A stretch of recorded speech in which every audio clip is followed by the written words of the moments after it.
As the Secretary General of the United Nations, an organization of 147 member states who represent almost all of the human inhabitants of the planet Earth, I send greetings on behalf of the people of our planet. We step out of our solar system into the universe seeking only peace and friendship, to teach if we are called upon, to be taught if we are fortunate. We know full well that our planet and all its inhabitants are but a small part of this immense universe that surrounds us, and it is with humility and hope that we take this step.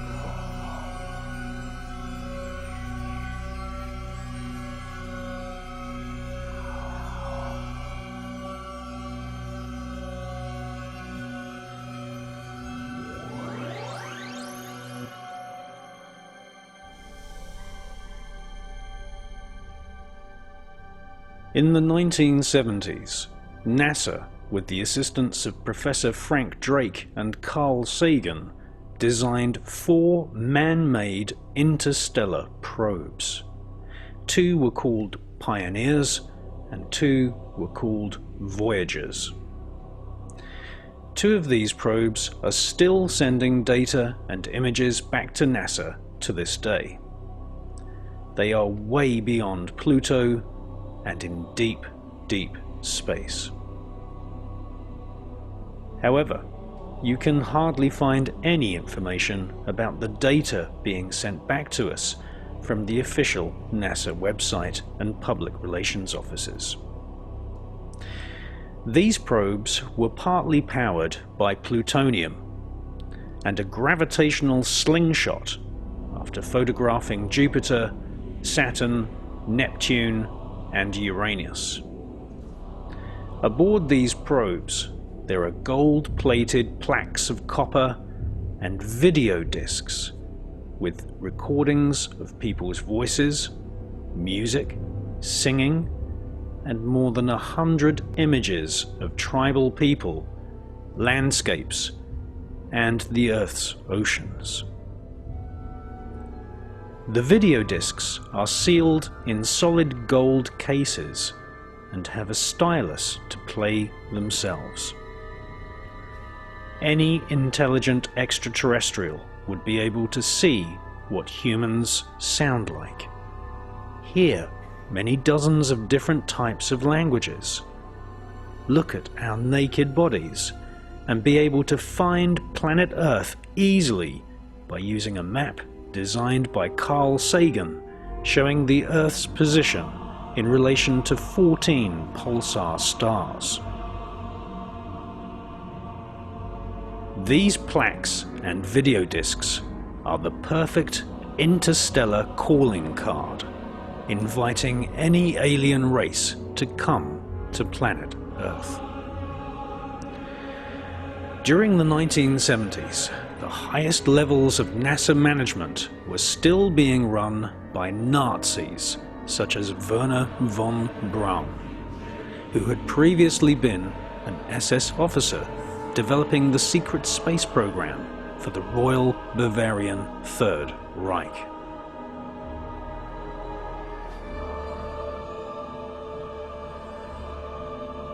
Not surprisingly, the golden discs of the 2 Voyager craft contain a welcome message from the Secretary General of the United Nations, Mr. Kurt Waldheim.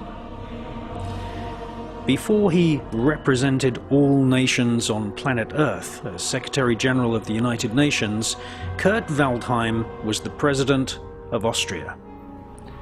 He was also a former Nazi SS officer, found out to be complicit with war crimes, and it was Kurt Waldheim who presided over a meeting about UFOs with Dr. Alan Hynek and Jacques Vallée at the United Nations in New York in 1978.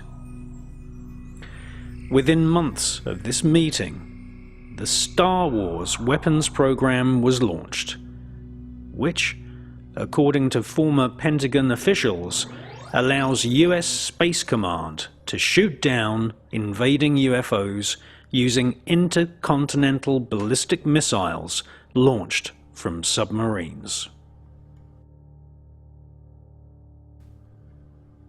It is very, very obvious that NASA invested huge amounts of money into the Pioneer and Voyager projects, carefully designing golden plaques and golden records which would entice aliens to our planet.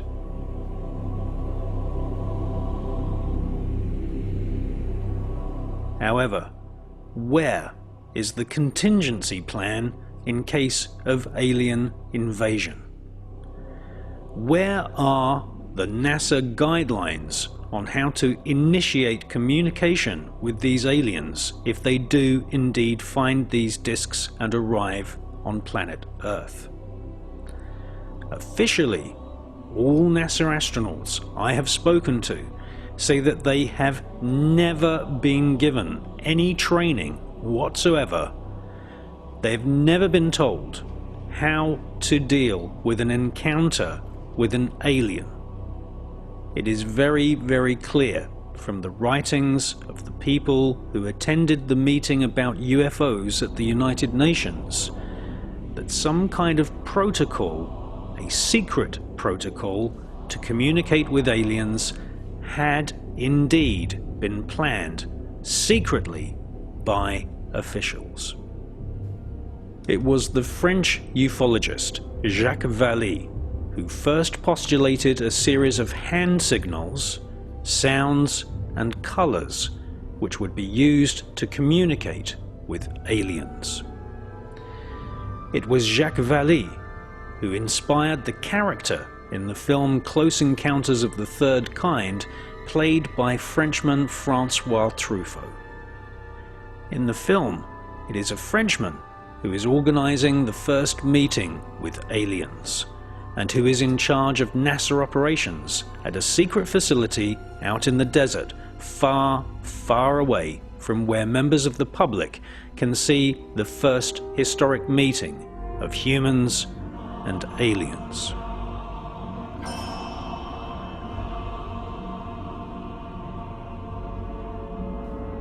Pioneer 10 was the first of these man-made probes carrying a gold-plated map to be sent into interstellar space.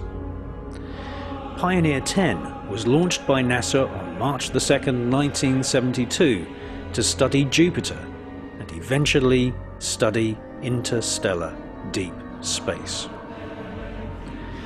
While the spacecraft is believed to still operate properly to this day, communication has been lost since January the 23rd, 2003. Before this, Pioneer 10 was in extended mission to study the dynamics of the solar system boundary, including interplanetary magnetic fields, the solar wind, cosmic rays, and the so-called heliosphere. It seems that as soon as Pioneer 10 reached the boundary of the heliosphere, this is the place where the cosmic particles ejected from our Sun end, which is a teardrop-shaped bubble that stretches for millions of miles into space beyond Pluto. As soon as Pioneer 10 reached the outer boundary of the heliosphere, all communications with it abruptly ceased.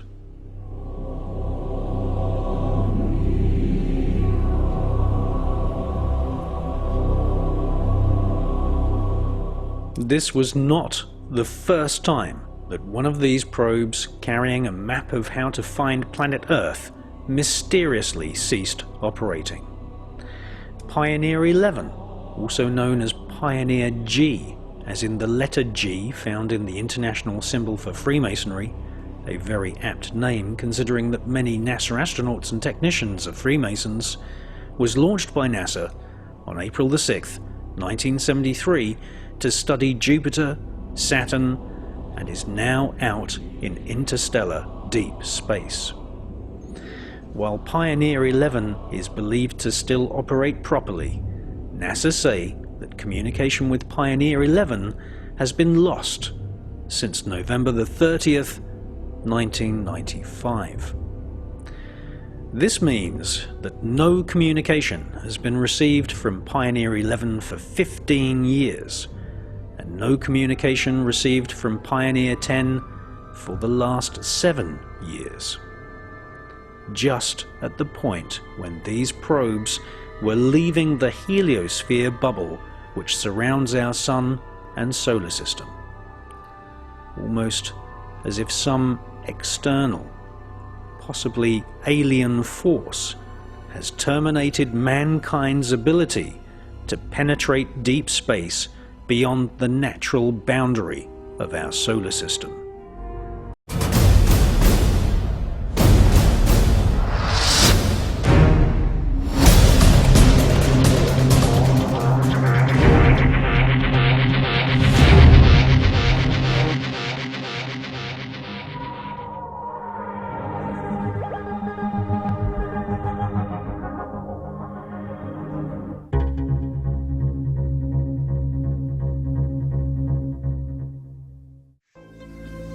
Thousands of years ago, astrology and astronomy were one holistic science.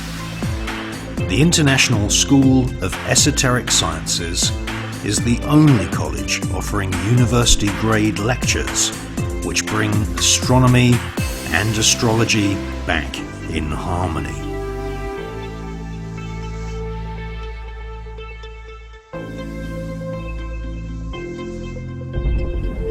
We will send you a free iBook about astrology in the ancient world and details of our expeditions to Greece, Mexico, Egypt, and many other ancient sites. If you want to learn astrology, if you want to learn astronomy, learn from the best. IsisCollege.com